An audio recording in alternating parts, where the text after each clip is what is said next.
Благодарам, почитувана заменика председателка на комисијата, почитувани колеги пратеници, јас да се приклучам кон дискусијата на овој закон, односно на овој пакет од закони кои што поминуваат низ комисијата за европски прашања, како по пракса оваа комисија продолжува да се злоупотребува и да се користи да поминуваат закони на кои што не име местото во оваа комисија, односно да се заобиколува матичното работно тело, преку кое што треба да помине овој закон, се со цел на брза трака да се донесат овие закони со злоупотребување на европското знаменце, со злоупотребување на оваа комисија по не знам кој пат,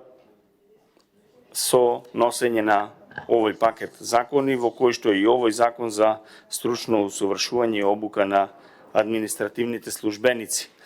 Ако се вратиме назад и ако видиме кои се закони поминале низ оваа комисија, можеби и овој закон ќе биде многу помал, да речем, во однос на тие закони кои што се поминати низ оваа комисија. Помина законот за игри на среќа и поминаа многу криминални закони, и затоа кажав дека оваа комисија од кога дојдена оваа влада, ова парламентарно мнозинство се злоупотребува на секоја седница, односно ние дискутираме за секакви закони, само не за закони кои што навистински треба да се усогласуваат со законите на Европската унија. Овој закон за стручно усовршување и обука на административните службеници е како пакет од закони кои што се предложија, за кои што нема слух од владата, нема слух за синдикатите кои ви протестираат и денес, ви протестираат и ви бараат средби, ви бараат да се вклучат, да ви бараа и претходно да ги вклучите во изготвување на овие закони. Може би не протестираа конкретно за овој, меѓутоа за овој пакет закони протестираат луѓето. Бараат средби со вас, бараат да се вклучат, бараат да ги сослушате нивните барања, нивните сугестии за белешки. Меѓутоа, вие се одлучивте да не вклучите никого. Нема јавна дебата за овие пакет закони, не се вклучени синдикатите, не се вклучени стручни луѓе кои што можат да помогнат да се донесе еден пакет на закони со кои што администрацијата после 30 години ќе се стави ред. Затоа што јавната администрација е проблем со кој што се соочува Република Македонија 30 години наназад, и ако се сеќаваме, оваа власт пред да дојде во 2017 година ветуваше дека ќе ја оптимизира јавната администрација и ќе ја доведе на ниво да може да бидат оптимално искористени целиот човечки потенцијал што го има јавната администрација, не да се вработуваат нови и нови и нови.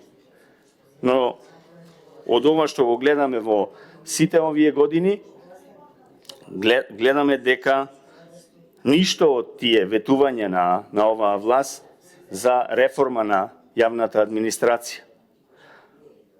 Затоа што ова мнозинство само ја донаполни јавната администрација и сега се носат закони со кои што и тоа што им се ветило да им се скрати.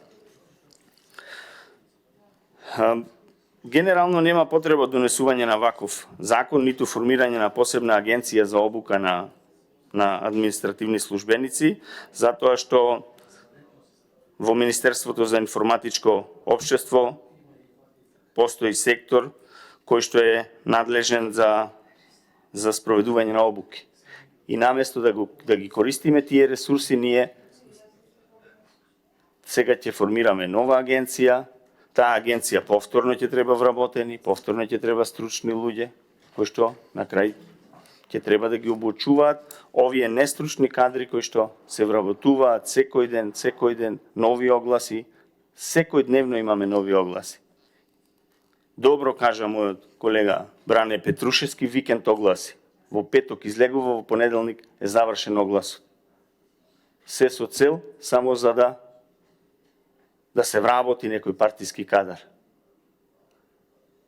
И што добиваме од тоа на крај? Ние, сите како граѓани, што добиваме од тој партиски кадар што ќе се вработи? Ништо. На крај ќе треба вакви агенции за тие нестручни кадри кои што ќе се вдомат во јавната администрација, да треба и дополнително да ги плаќаме сите ние, за да му спроведуваме стручни обуки, за да можат да се доведат на некое основно ниво, за да можат да ја работат нивната работа. Работата за која што се примени.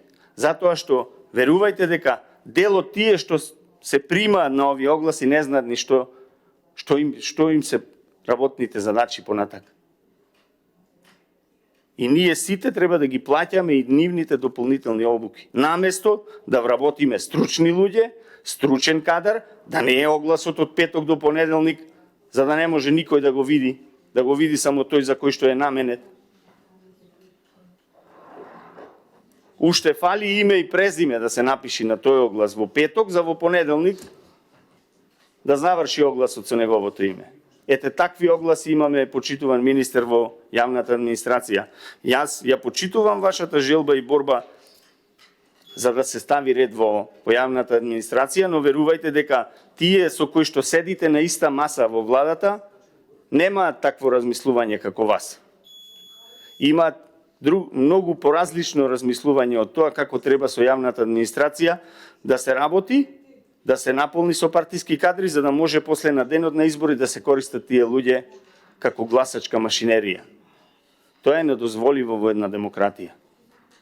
Но, за жал, како што кажав, тоа 7 година продолжува да се случува. Понатако околу овој закон, тргнувајќи од условите потребни за директорот на Агенцијата за обука на административни службеници, утврдено е дека за директор, односно заменик директор, може да биде именувано лице со најмалку 10 годишен работен стаж како раководен административен службеник, член на универзитетската заедница, менаџер во приватниот сектор, член на здружение од областа на работењето на јавната администрација. Ваквата одредба не е јасна дали лицето кандидат за директор треба да ги исполнува кумулативно овие услови, односно да биде и раководен службеник со 10 годишно работно искуство и да е член на универзитетската заедница и да е или да бил менаџер во приватниот сектор и да е член на здружение од областа на работење на јавна администрација.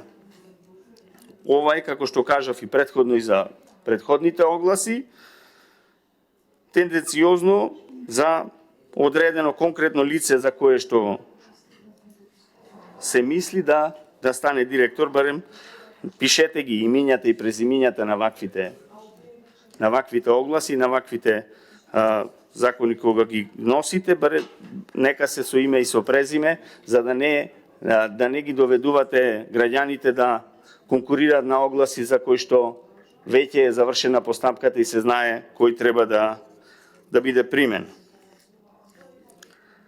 Во однос на престанокот на мандатот на директорот, односно разрешување, нема во предложениот закон нема наведено можност како може да биде разрешен поради несовесно, нестручно и ненавремено одржување на работите и на законските обврски. Ова доведува до состојба да директорот, идниот директор на ми го скративте времето, инаку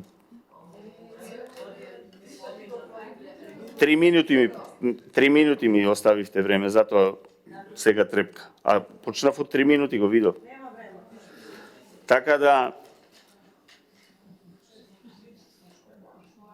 не постои предвидено во овој закон што ќе се случи доколку избраниот директор што ќе го изберете работи нестручно, несовесно ненавремено ги извршува работните задачи.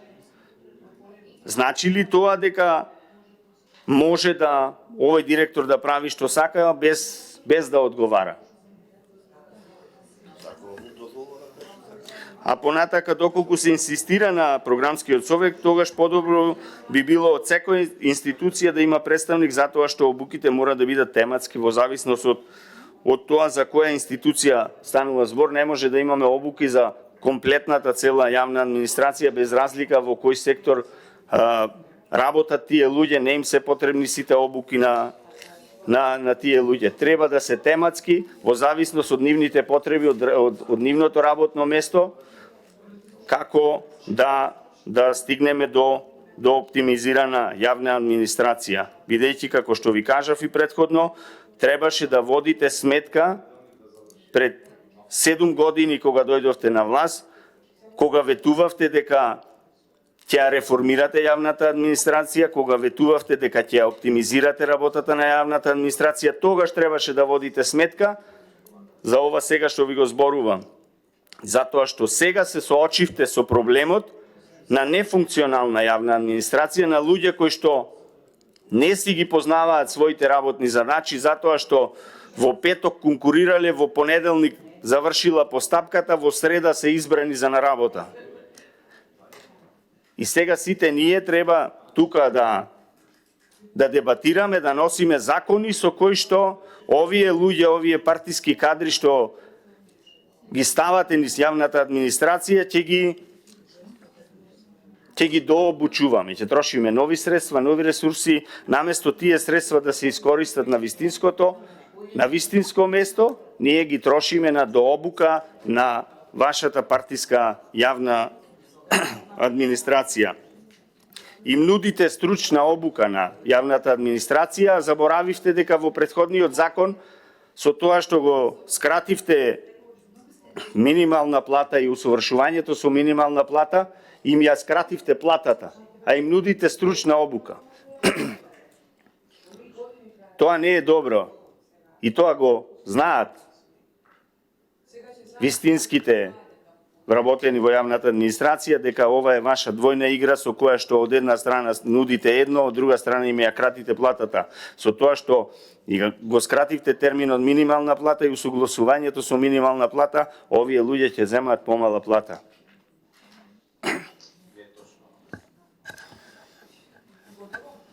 Не.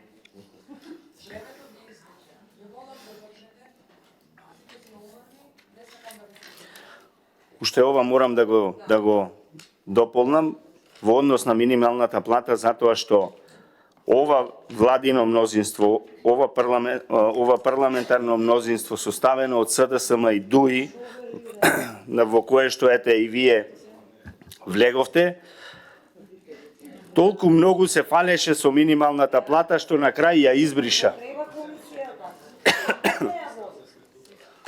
Недозволиво е да се однесувате вака. Ви благодарам.